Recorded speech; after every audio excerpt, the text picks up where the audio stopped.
요한복음입니다. 태초에 하나님이 천지를 창조하시니라. 창세기 1장 1절.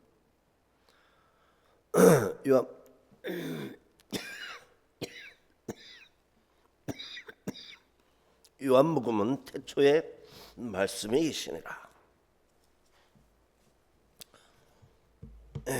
베리시트. 시작.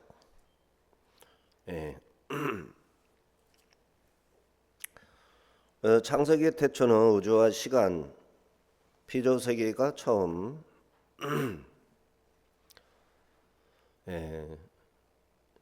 시작되는 시점이죠.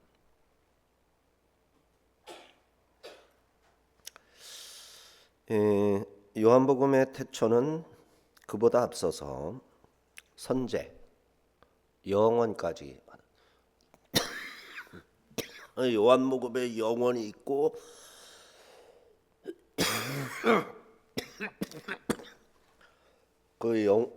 요한복음의 영원에서 엄청난 시간이 있었겠죠.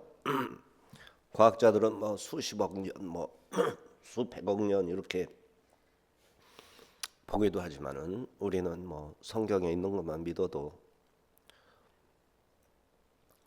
믿을 게 너무 많죠. 그러면 창세기의 태초는 요한복음의 태초보다 훨씬 더 나중이죠. 태초에 말씀이 계시니라. 말씀이 창조자니까. 창조자가 먼저 있었고 이 말씀이 창조자인데 이 창조자가 그 다음에 태초에 하나님이 천지를 창조하신 시점이 그 뒤에 있는 거죠. 그리고 첫째 날이 있었고 둘째 날이 있었고 셋째 날이 있었고 넷째 날이 있는데 해는 없죠. 그러니까 넷째 날이 되어서야 시간이 정해지는 거예요. 첫째 날, 둘째 날도 시간이잖아요. 이 시간은 우리가 알지 못하는 단위의 시간이죠. 우리가 아는 단위의 시간은 해, 달, 별,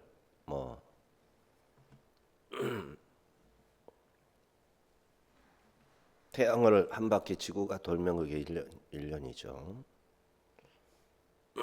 그리고 지구가 자전을 한 바퀴 하면 하루가 되고 달이 돌아서 이제 한 달이 되는 거 모양을 이제 큰 달에서 큰 달까지 혹은 금음달 달이 없는 점에서 달이 다시 없는 점까지 이게 시작이 맞겠죠. 시작할 때는 아무것도 없고 그 다음에 꽉 차야 될 테니까 시간의 시작은 우리나라가 맞는 거죠. 우리나라는 금음에서 31일 다음에 1일 없는 데서 시작을 하니까 그러면서 생겨가지고 보름에 꽉 찼다가 그게 한 달 30일 주기죠. 30일. 요거는 해달별로 만들어진 거죠. 이게 있어야 해달별이 있어야 이게 형성이 되니까요. 지구의 대차 운동이라고 그래가지고 23.5도가 이렇게 딱 고정되어 있는 게 아니라 지구가 자전을 할 때 이 대차 운동을 같이 해요. 이게 축이 이렇게 돈단 말이에요. 이래서 밀물, 썰물, 그다음에 봄, 여름, 가을, 겨울. 봄, 여름, 가을, 겨울의 변화는 이제 23.5도로 기울어졌기 때문에 생기는 계절이고 다 이 하나님이 설정해 놓은 기울기, 회전량 이런 거에 의해서 달이 생기고 날이 생기고 연이 생기고 일식이 생기고 월식이 생기고 이게 중구난방 오는 게 아니라 딱딱 정해진 대로 태초에 넷째 날에 해달별을 창조하신 이래 한 번도 어김없이 여호수아 때, 기드온 때 이렇게 있었던 그 외에는 항상 똑같은 속도, 똑같은 모습으로 그렇게 되는 거죠.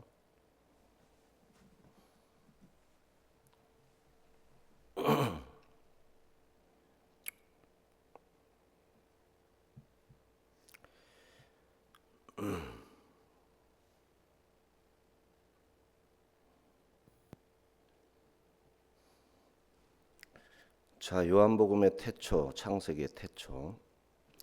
요한복음의 태초 1, 2, 3절. 태초에 말씀이 계시니라. 이 말씀이 하나님과 함께 계셨으니 이 말씀은 곧 하나님이시니라. 그가 태초에 하나님과 함께 계셨고 만물이 그로 말미암아 지은 바 되었으니 지은 것이 하나도 그가 없이 된 것이 없느니라. 태초에 말씀이 계시니라. 그리스도가 더 먼저 계시면서 시간을 창조하셨다. 그가 없이는 된 것이 없다 그랬어요. 자, 그래서 그리스도는 창조의 도구가 아니라 창조의 주체셨다.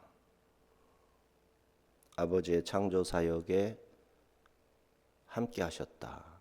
그때 아들은 말씀으로 계셨다. 말씀으로 창조 사역에 협력하셨다. 피조세계 전체가 그리스도의 말씀 아래, 손길 아래 형성되었다라는 것이죠. 그래서 그리스도의 손길에 의해서 창조가 되었으니 의미가 그리스도에 의해서 설정이 되고 이루어지고 완성되는 것도 오직 그리스도로만 이게 되어지는 것이죠. 자, 요한복음에서는 그 말씀 자체가 그리스도이시다 이거를 확실하게 밝혀주는 겁니다. 요한복음이 없었다면 내 신앙 자체가 의문 물음표를 엄청 많이 가지고 신앙생활 해야 할 거예요. 그런데 요한복음이 아주 명확하게 많은 것을 정리해 줍니다. 우리의 창조에 대한 믿음도 요한복음이 딱 잡아주거든요. 그리스도에 대한 믿음도 요한복음이 정확하게 잡아주거든요. 그리스도의 선재, 아들이 뭔지, 그리스도가 말씀과 지혜로서 속성이 뭔지 이런 거 요한복음이 잡아주는 거예요. 그렇지 않았으면 어떻게 됐을까요? 진짜 요한복음이 없다면 어떻게 믿을까요? 어떻게? 막연한 믿음이죠. 사람마다 믿는 게 틀려질 수도 있고. 근데 요한복음이 말해줌으로 인해 가지고 교회가 똑같은 신앙 고백을 할 수 있는 겁니다. 요한복음을 안 읽는 사람이야 제멋대로 믿겠지만 요한복음을 읽는 사람은 제대로 하나님을 믿을 수가 있는 거죠. 예수님을 제대로 믿을 수가 있는 거죠.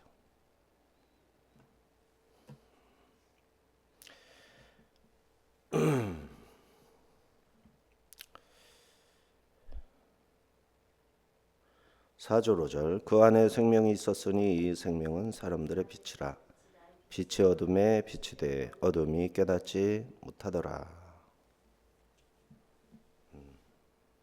그 안에 생명이 있었으니 했는데 그 안에 생명이 있었으니 그 안에가 뭐죠? 태초에 말씀이 계시니라. 우리와 함께 하신 말씀이죠. 이 말씀이 하나님과 함께 계신 그 말씀이고 창조, 세상을 창조하신 말씀이고 그러니까 이 말씀이 그란 말이에요. 말씀이 태초에 말씀이 계셨다. 이 말씀이 하나님과 함께 계셨다. 그가 없이는 되어진 게 없다. 그 말씀 안에 뭐가 있어요? 생명이 있었으니, 과거부터 대과거부터 있었으니, 계속 있었으니. 그런데 이 생명은 사람들의 빛이래요. 그 안에 생명이 있는데 이 생명이 사람들의 빛이래요. 그러니까 그러면 어떻게 돼? 우리가 아는 바대로 생각을 해봐요. 이 태초에 말씀이 계시니라고 여기에다가 이것저것 넣어서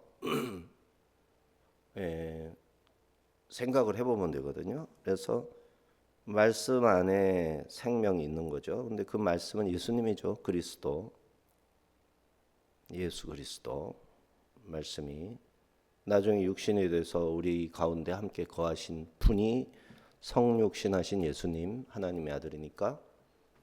그래서 예수님 안에 생명이 있는 거예요.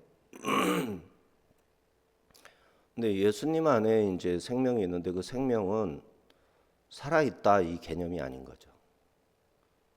예수님 안에 있는 생명은 생명 자체겠죠. 살아있는 것은 그 생명의 존재 방식, 형태. 그러니까 말씀 안에 하나님의 아들 예수님 안에 있는 어떤 생명이죠. 근데 생명이 여러 가지잖아요. 사람 생명, 또 동물 생명, 또 식물 생명, 어류 생명 다 다르죠. 살아있는 것이 또 다 다르죠. 생명을 부여했다 뭐 어떤 의미를 가진 조각품에도 이거 생명이 있어 이렇게 이제 문학적인 표현을 하기도 하죠. 그러면은 말씀 안에 있는 생명, 예수님 안에 있는 생명은 뭘 말하는 걸까? 예수님 안에 있는 생명은 뭘 말하는 걸까? 그냥 이렇게 살아있는 거, 움직일 수 있는 그거를 말하는 거라면 얘기가 달라지죠. 앞뒤가 안 맞아지잖아요. 근데 이거 말고 다른 뭔가가 있는 거예요. 그런데 그 뒤에 설명이 이 생명은 사람들의 빛이라. 사람들의 빛이다. 네, 사람들의 빛이다. 근데 이 빛도 뭐냐면은 이 빛도 이제 예수님, 나는 세상의 빛이다. 빛이 예수님이시잖아요. 근데 요 본문 안에서 먼저 생각을 해야 되니까 사람들에게 빛을 비추는 빛이다. 사람들에게 빛을 비추는 뭔가가 있는데 그게 생명이고 그 생명은 어디에만 있느냐면은 예수님 안에 있다. 그러면 이 생명은 일반적인 생명이 아니죠. 이 생명은 영생하는 생명이죠. 영이죠, 영. 영. 예수님 안에 사람의 빛이라 말할 수 있는 사람의 영이 그 속에 있는 거죠. 그래서 예수님 안에 영이 있어서 성령님이 예수님 안에 있는 그 영을 영이 죽은 우리에게, 영이 죽은 사람에게 아담과 하와가 죽음으로 말미암아 자기 영이 죽은 상태로 태어나잖아요. 그러니까 나는 영이 없이 태어나는 거예요. 이 세상에 영이 없이 죽어 있는 영 상태로 육신의 정신하고 육신. 그러니까 예수님 안에 이렇게 있었던 거죠. 거기에다가 이제 성령님이 받아가지고 영을 탁 넣어주면 생명이 생기는 거죠. 근데 이 생명은 그냥 꿈틀거린다고 해서 생명이 아니라 영생, 죽지 않는 생명체. 우리가 아는 영의 차원을 뛰어넘는 그 어떤 영, 어떤 생명, 지금의 생명을 뛰어넘는 차원의 어떤 생명, 그것이 예수님 안에 있는 거예요. 그 안에 생명이 있어요. 그리고 그 안에 있는 생명이 우리들의 빛이에요. 우리들의 생명, 영생하는 생명이죠. 자, 그런데 이 빛이 어둠에 비췄더니 어둠은 깨닫지 못하더라. 왜? 우리는 어떻게 구원받았죠? 빛이 비쳤는데 어떻게 구원받았죠? 깨닫지 못하지만 어떻게 구원받았죠? 그러면은 이 어둠은 깨닫지 못하게 하는 빛을 가려버리는 뭔가잖아요. 어리석음 이런 거. 그러면은 아담과 하와가 범죄해가지고 죄를 지음으로 말미암아 영이 죽었죠. 그러면서 어리석어졌죠. 미련해졌죠. 죽어 있는 영의 자리에 영이 없는 사람. 그 사람은 어둠. 영의 자리에 사람, 영혼 육이 있어야 되는데 이 영의 자리에 영이 죽어서 알맹이가 없는 빈 쭉쟁이로 있는 사람은 어둠이에요. 어둠이 가려가지고 빛이 비치는데 그 빛을 받아들일 영의 자리가 죽어 있는 거죠. 근데 하나님이 택한 자가 있어. 택한 자들은 영의 자리가 있는 거죠. 그래서 이 어둠에 같이 섞여서 하는 택함 받은 자녀에게 빛이 쫙 비치니까 아예 어둠은 그거를 알지 못하고 깨닫지는 못하는데 택하심을 입은 자는 그 빛이 비춰올 때 움직이는 거죠. 영원한 생명이 나한테 빛이었으니까 거기에 반응을 하는 거죠. 그래서 깨어나는 거예요.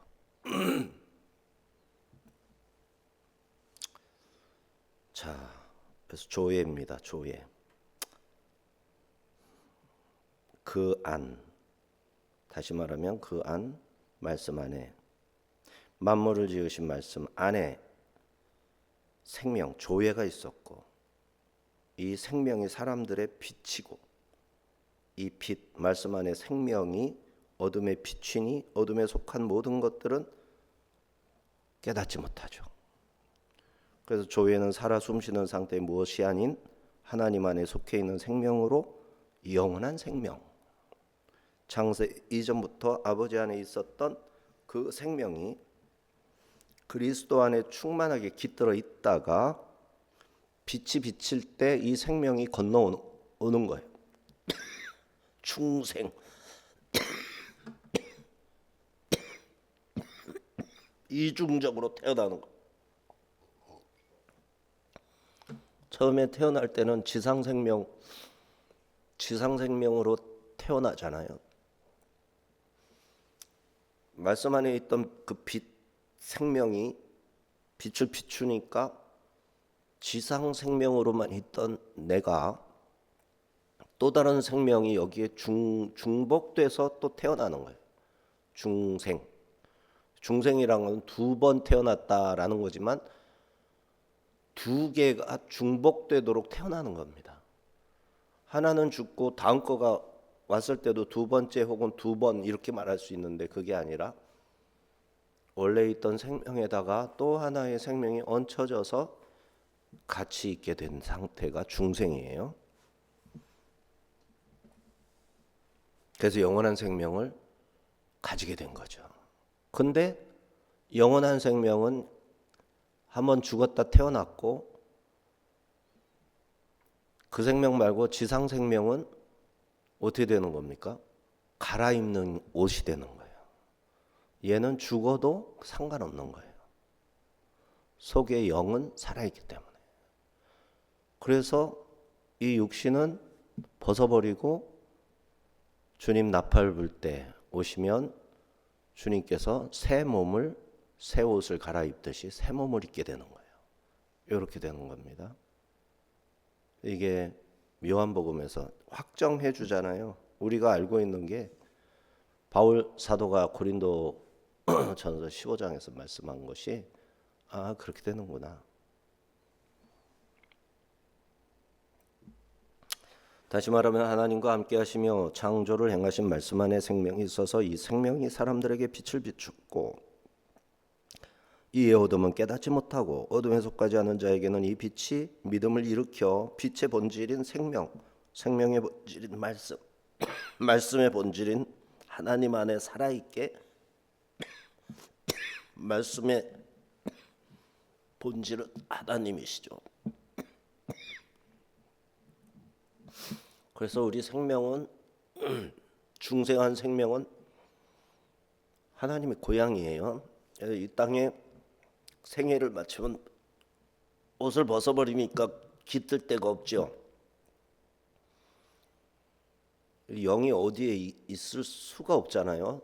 몸이 죽었으니까. 그래서 하나님 안으로 다시 하나님 품 안으로 다시 안기게 된다.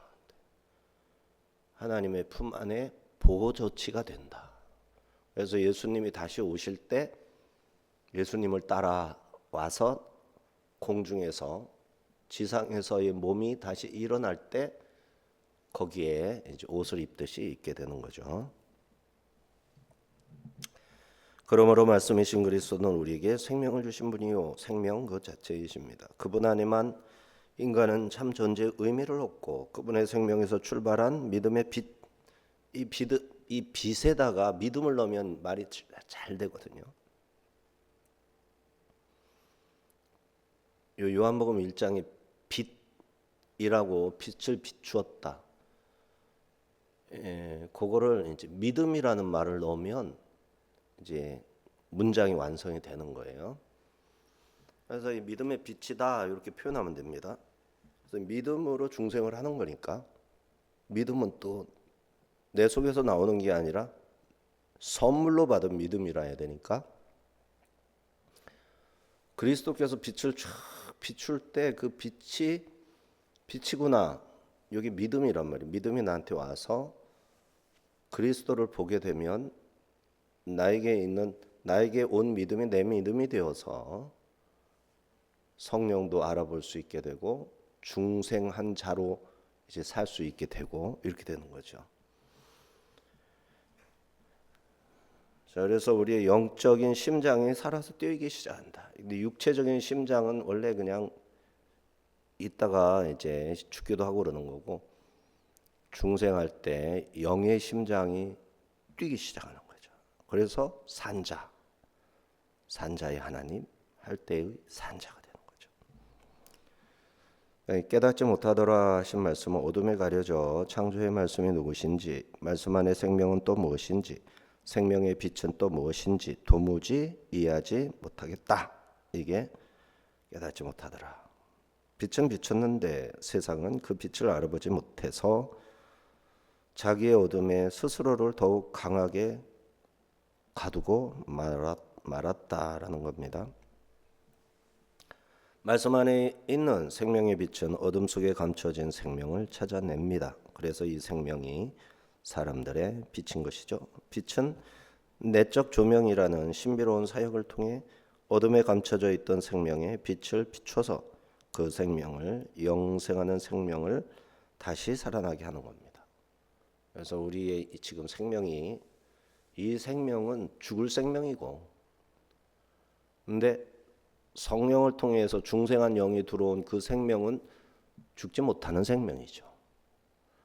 그 생명은 이제 우리가 죽을 때 이 심장이 딱 스톱하면 죽는 그 죽음에 의해서 땅바닥에 이제 눕든지 태워지든지 할 때 예수님이 살려놓은 그 생명은 몸을 벗고 하나님의 보호하시는 낙원이라고 그러죠. 오늘 내가 나와 함께 낙원에 있으리라 하신 그 낙원으로 들어가서 이제 대기 상태에 있게 되는 거예요. 그거를 잠자는 상태다 이렇게 신학적으로 말하기로 했죠. 잠자는 상태에 들어가는 겁니다.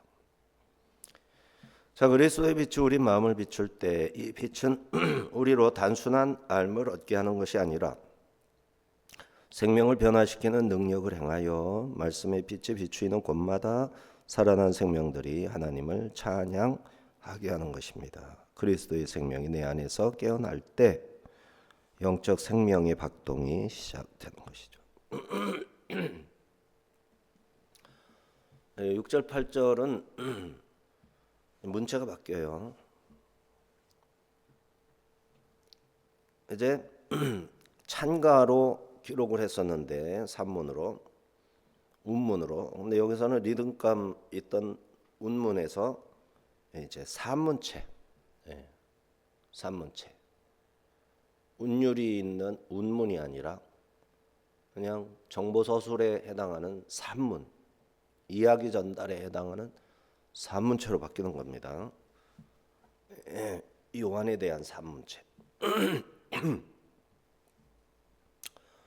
리듬을 의도적으로 깨뜨린 거죠. 1절에서 5절까지는 이렇게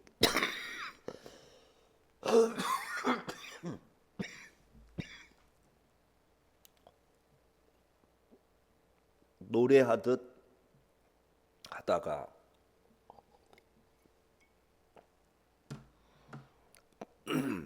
이제 6절, 7절, 8절은 이제 분위기가 바뀌면서 산문은 사실 서술, 운문은 문학적 표현 이런 개념이 있잖아요. 문학적 표현은 좀 더 아름답고 좀 더 의미를 강조하거나 하는 사용하는 거죠. 산문은 그렇지 않고 딱딱하게 확실한 정보 전달을 목적으로 해서 이렇게 하는 것이죠. 자, 15절에서도 그렇게 될 겁니다. 6절 8절 하나님께로부터 보내심을 받은 사람이 있으니 그의 이름은 요한이라. 그가 증언하러 왔으니 곧 빛에 증언하고 모든 사람이 자기로 말미암아 믿게 하려 함이라. 그는 이 빛이 아니요 이 빛에 대하여 증언하러 온 자라. 빛은 예수님이죠. 그 안에서 있던 생명이 빛을 비췄는데 사람들의 빛이죠. 그러니까 이 빛은 예수님이죠. 근데 이 빛에 대해서 증언할 자로 사자로 왔어요. 요한입니다. 요한이 빛의 증언자로 모세와 구약의 율법과 성전이 예수님을 가리키는 작은 빛이었던 것처럼 세례 요한도 사람들을 하나의 참빛으로 인도하는 작은 빛, 인도하는 자가 되었던 거죠. 빛을 믿어라 그럽니다. 세례 요한이. 어떤 빛을? 태초부터 계신 빛을 믿어라. 나는 그 신들매를 들기도 합당치 않다. 그는 흥하여야 하겠고 나는 쇠하여야 하리라. 내가 너희에게 세례를 베푸는 것 같은 세례를 베푸는 자가 오거든 내가 천국이 가까웠느니라 하는 설교를 하듯이 누군가가 나와서 천국이 가까웠느니라 설교하는 사람을 보거든 그가 선지자들이 약속한 그리스도이심을 알라. 이게 이제 세례 요한의 핵심이에요. 그러면서 보라 세상 죄를 지고 가는 하나님의 어린 양이로다 하고 증거했죠. 그랬더니 안드레하고 요한이 선생님 랍비여 어디 계시니까 예수님께 가서 말씀 드리게 되죠. 그랬더니 요한은 오히려 즐거워하죠. 일반 바리새파 사람들은 자기 제자를 잃으면 기분이 나빠가지고 시비를 걸 텐데 세례 요한은 자기 사명을 다하니까 기뻤죠. 하지만 이제 얼마 안 있다가 헤롯에게 잡혀가지고 마케르스 굴 동굴 감옥에 갇히게 되고 나중에 이제 목이 잘려서 순교하게 되죠. 이처럼 요한은 사람들이 예수님을 보고 저분을 영접해야 되겠다 하도록 준비를 시켰던 것이죠. 자, 그런데 사도 요한복음의 저자가 이제 1세기 말 90년대에 이제 이 요한복음을 이렇게 설교하게 되는 건데, 그 당시 1세기 100년 전후 해가지고 세례 요한의 제자들, 세례 요한은 일찌감치 죽잖아요. 예수님이 공생애를 시작하기 전에 붙잡혀가지고 얼마 있다 죽잖아요. 요한이 죽고 나서 이제 제자들이 예수님 찾아서 오실 그이가 당신이 오니까 이렇게 묻는 요한의 제자들이 있었잖아요. 이 제자들은 이제 예수님하고 자기 스승인 요한을 경쟁 구도로 생각을 하려고 했었죠. 근데 사도 요한이 1세기경에, 그러니까 한 60년, 50년, 60년이 70년이 지나가지고 보니까 그런 요한의 제자들이 아직도 있는 거예요. 그래서 이들은 예수님의 가르침을 충실하게 따르지도 못했고, 오순절날 이제 성령 강림을 제대로 경험하지 한 사람도 거의 없었겠죠. 이러다 보니 이들의 가르침과 이들의 활동은 교회에 혼란을 주는 역할을 하는 거죠. 그래서 이제 이 사도 요한이 요한복음을 쓰면서 이 1장에서부터 세례 요한에 관한 기사를 이렇게 아주 정확하게 짚어주는 거예요. 그냥 훌륭한 선지자였다 이렇게 말해도 되는 것을 예수님을 증거하러 미리 온 사자로 나는 쇠어야 하겠고, 모든 것을 정확하게 이제 밝혀놓는 거죠. 9절 10절 참빛 곧 세상에 와서 각 사람에게 비추는 빛이 있었나니 그가 세상에 계셨으며 세상은 그로 말미암아 지은 바 되었으니 세상이 그를 알지 못하였고. 자, 참빛이라고 여기서 또 표현하고 있죠. 참빛. 빛은 빛인데 그냥 보통 빛이 아니라 참빛이다. 그래서 첫째 날에 창조된 빛은 참빛인데 바로 이 예수님이 빛이신데, 예수님이 참빛인데 첫째 날 창조한 빛이 있었죠. 넷째 날에 이 빛을 어디에 담았냐면 해달별에 담으셨죠. 첫째 날에 만드신 빛을 넷째 날에 담아서 날짜와 연한과 계절을 이루라 이렇게 하시잖아요. 그런데 참빛은 예수님 자신이시죠. 포스토 알레디논. 이렇게 참빛은 빛의 원형이다. 첫째 날 창조한 빛이 뭐를 본따서 만들었느냐? 예수님을 본따서 만들었다. 예수님의 속성을 그대로 빛이 구현을 시킨 거죠. 보여주는 거죠. 그래서 이 참빛이 세상에 이제 오신 겁니다. 성육신 하시는 내용이죠. 그래서 이 빛으로 말미암아 세상이 지은 바 되었었다 하고요. 3절에서는 말씀으로 말미암아 만물이 지은 바 되었다 했는데, 여기 9절 10절에서는 이 빛으로 말미암아 세상이 지은 바 되었다. 그러면 말씀과 빛은 동격이 되는 거죠. 세상을 지은 창조주, 주권을, 창조권을 가진 말씀, 빛, 동격으로 지금 전반부에서는 말씀을 얘기했고, 이렇게 9절 이하에서는 빛을 말하면서 이 빛을 참빛이라 말하고 있는 겁니다. 자, 예수님은 참빛으로 세상에 오셔서 각 사람에게 빛을 비춰 주십니다. 그리고 그게 생명이고요. 그렇게 세상에 계셨지만 세상은 자기를 지으신 이 참 빛을 알아보지도 못했다 그랬죠. 이 참 빛이 바로 오늘 모든 사람에게 생명을 주기 위해 비추는 빛이요. 바로 그 말씀 안에 비치고 이 빛의 본질은 말씀이다. 이렇게 연결이 되는 겁니다. 로고스이다. 그는 구약의 율법과 선지자들이 증거한 그 빛으로 예수 그리스도 메시아이시다.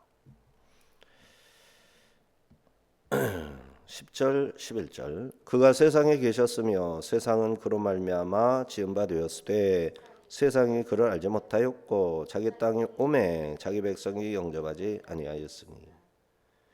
빛으로 분위기가 바뀐 거예요. 말씀에서 빛으로 이렇게 좀 바꿔서 얘기하기 시작한 겁니다.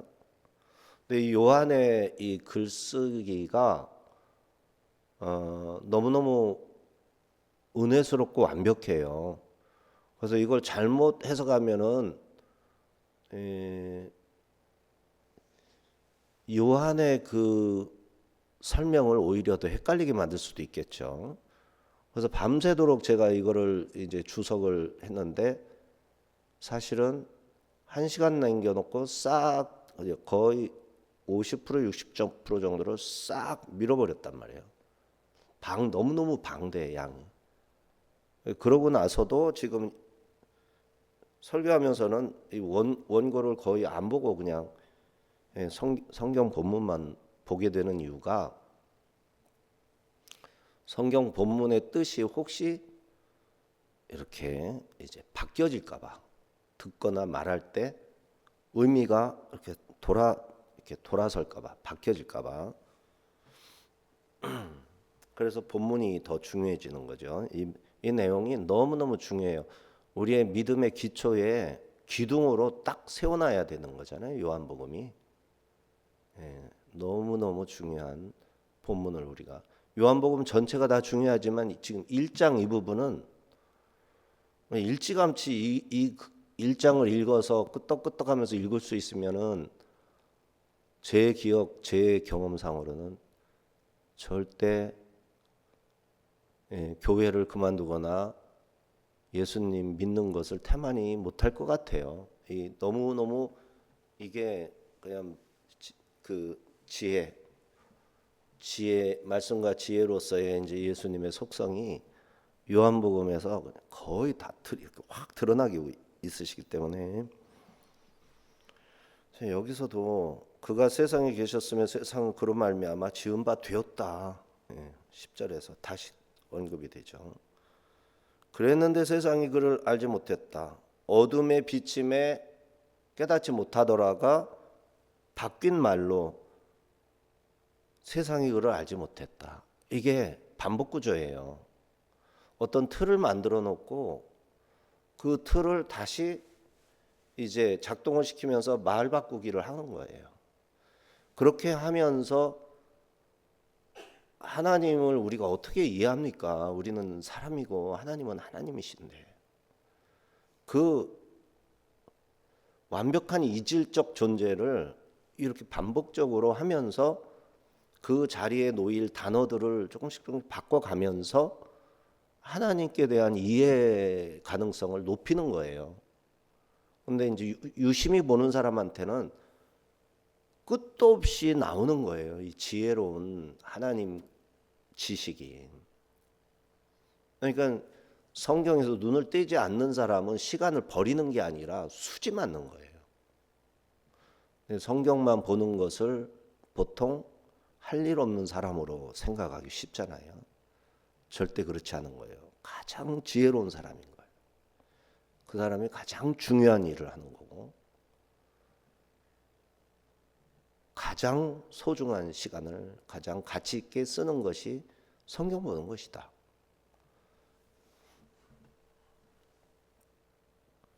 그런데 이 빛이 세상에 왔고 자기 땅에 왔는데도 이 빛이 창조한 피조물들조차 그래서 자기 백성이죠.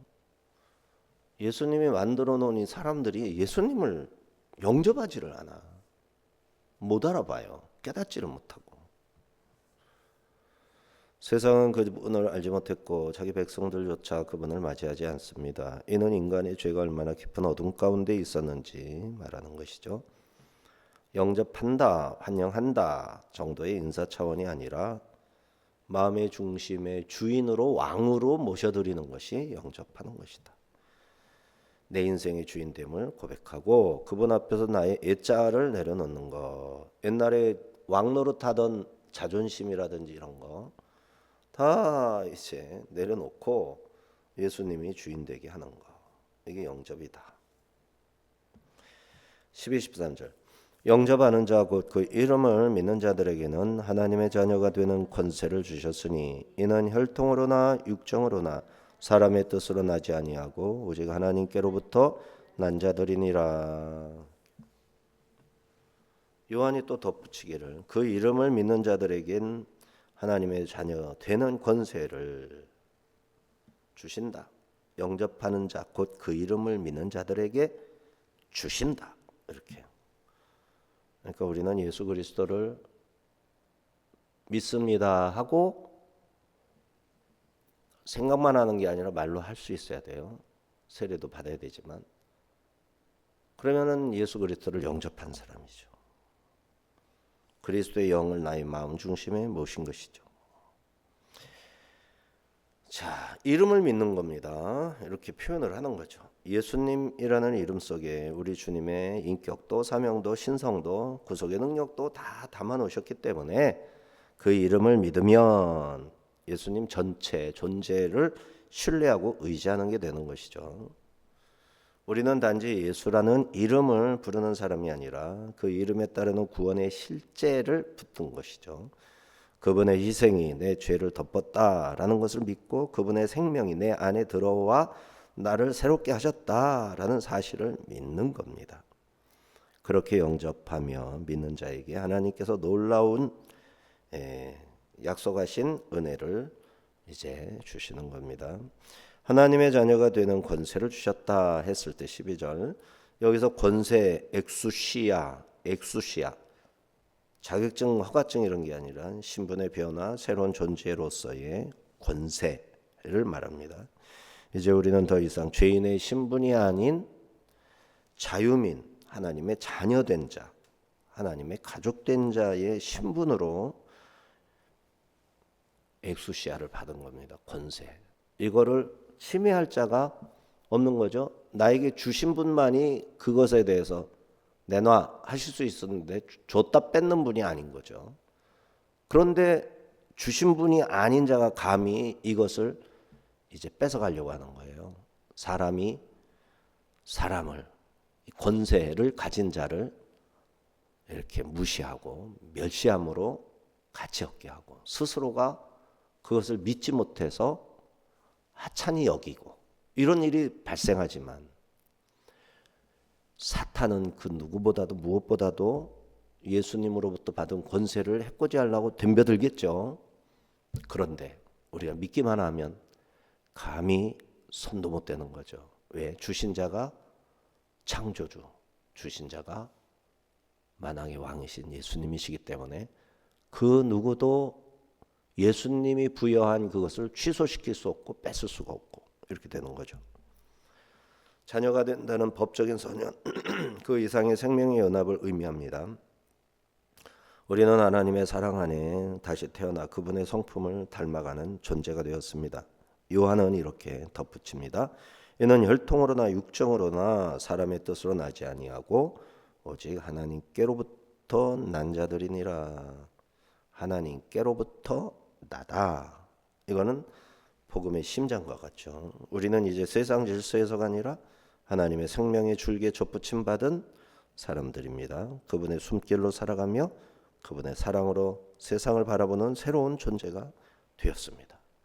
이제 우리는 더 이상 옛사람으로 사는 게 아니라 그리스도께 속한 새 사람으로 그분의 생명에 접붙임 받은 존재로 살아가는 것이죠. 거듭남이란 그리스도의 구속사역의 내 영혼 속에서 실제로 일어난 중생 이 생명 원래 산 생명이 내게 돌아온 겁니다.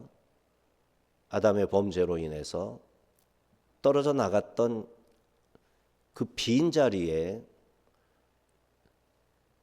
그 태초에 계셨던 그 말씀이, 그 속에 있는 생명이 빛으로 비춰서 그 빛이 비출 때 나는 어둠에 속한 자가 되어서 그걸 깨닫지 못한 게 아니라 그 빛과 함께 온 믿음, 조명이죠. 성령의 조명, 내적 조명. 그 믿음을 선물로 받아서 그 선물 받은 그 선물인 믿음으로 예수님을 다시 보는 거죠. 내 것을 버리고 내게 주신 선물로 나를 채워서 그것이 나의 모든 것을 주장하게 해서 그것으로 예수님을 보고, 그래서 접붙임 받은 것이고 구속이 된 것이고, 그래서 중생, 애생명에다가 하나 더 얹혀진 생명, 얹혀진 생명은 영원히 안 죽는 생명. 옛부터 있던 생명은, 태어날 때 있던 생명은 이 땅에 묻어야 할 생물학적 생명, 의학적 생명. 그러나 영적인 생명은 영생에서 낙원에 가 있다가 보호받고 있다가 주님 나팔수들, 천사 나팔수들과 함께 오실 때 따라오는 겁니다. 그리고 새로 빚어놓은 그 옷을 너무너무 건강하고 완전한 옷 같은 그 몸을 다시 입게 되는 겁니다. 자, 그래서 이 중생한 생명은 영생하는 생명, 이 땅의 삶에서의 보상이 아닌 요한복음의 영생은 지금 여기서 시작되는 하나님과의 교제, 그분의 임재 안에서 사는 생명입니다. 그리스도의 피로 속량함을 받은 자, 이 땅에서도 하나님의 생명을 누리며 영원 속에서 완전한 교제로 그분 안에 영원히 거하게 되는 겁니다. 14절 15절 말씀이 육신이 되어 우리 가운데 거하심에 우리가 그의 영광을 보니 아버지의 독생자의 영광이요 은혜와 진리가 충만하더라. 요한이 그에 대하여 증언하여 외쳐 이르되 내가 전에 말하기를 내 뒤에 오시는 이가 나보다 앞선 것은 나보다 먼저 계심이라 한 것이 이 사람을 가리킴이라 하니라. 14절은 이제 사도 요한의 말이고 15절은 세례 요한의 말이죠. 둘 다 요한이죠. 자, 사도 요한은 예수님의 지상 생애를 통해 보여주신 하나님을 증거한 거죠. 요한이 예수님을 3년 동안 공생에 따라다녔잖아요. 그 육신을 모시고 살았던 사람이니까요.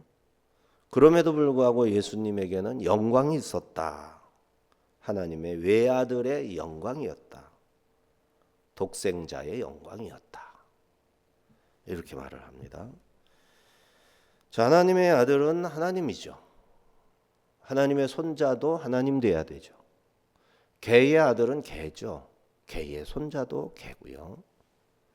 사람의 아들은 사람이죠. 하나님의 아들이니까 하나님이죠. 우리가 하나님의 자녀 되었을 때 그 아들 딸은 그거는 이제 그런 아들 딸이 아니죠. 양자 아닌데 기다하는 양자 같은 아들을 말하는 거고, 예수님은 하나님의 친아들.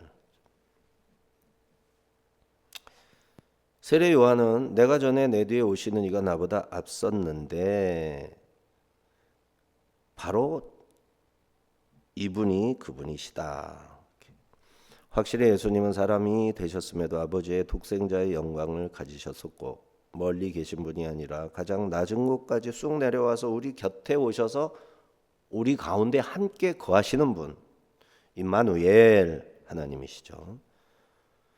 그와 함께 하시는 은혜가 있고 진리가 있고 영광의 빛이 있고 은혜와 진리가 충만하더라. 독생자의 영광이더라. 4절 5절 말씀에서 생명이 있었고 그 생명이 사람들의 빛이라 선포했었는데 어둠은 그 빛을 깨닫지 못한다고 했었는데, 그런데 이 참빛이 성육신 하심으로 추상적이던 창조의 빛이 이제는 우리가 눈으로 손으로 보고 만질 수 있는 예수 그리스도의 인격 속에 나타난 빛으로 이제 우리 가운데 오셨다. 그분이 예수님이신데 사도 요한은 예수님을 섬기고 가까이 3년 동안 따라다녔죠. 우리는 성령을 통해서 사도 요한이 예수님을 뵀던 것만큼이나 거의 근접하게 혹은 그 이상으로도 우리가 영적으로 예수님을 대면할 수가 있다라는 것을 항상 가능성을 열어둬야 됩니다. 성령이 계시기 때문에. 자, 요한이 산문체로 내가 전에 말하기를 내 뒤에 오시는 이가 나보다 앞선 것은 나보다 먼저 계심이라 한 것이 이 사람을 가리킴이라. 이렇게 산문체로 다시 돌아왔어요. 환상적이거나 문학적이 아닌 사실의 서술로서의 실제 역사를 말하는 것이죠. 16, 18절입니다. 우리가 다 그의 충만한 데서 받으니 은혜 위에 은혜로라. 율법은 모세로 말미암아 주어진 것이요 은혜와 진리는 예수 그리스도로 말미암아 온 것이라. 본래 하나님을 본 사람이 없으되 아버지 품속에 있는 독생하신 하나님이 나타내셨느니라. 카린 안티 카리토스, 은혜 위에 은혜. 첩첩이 은혜가 쌓였다. 17절은 모세 율법과 예수님의 은혜를 대조하면서 율법이 해야 할 일을 가르쳤다라고 본다면 그리스도는 이미 이루어진 은혜를 이제 가져오셔서 나에게 적용시켰다, 이렇게 되는 거죠.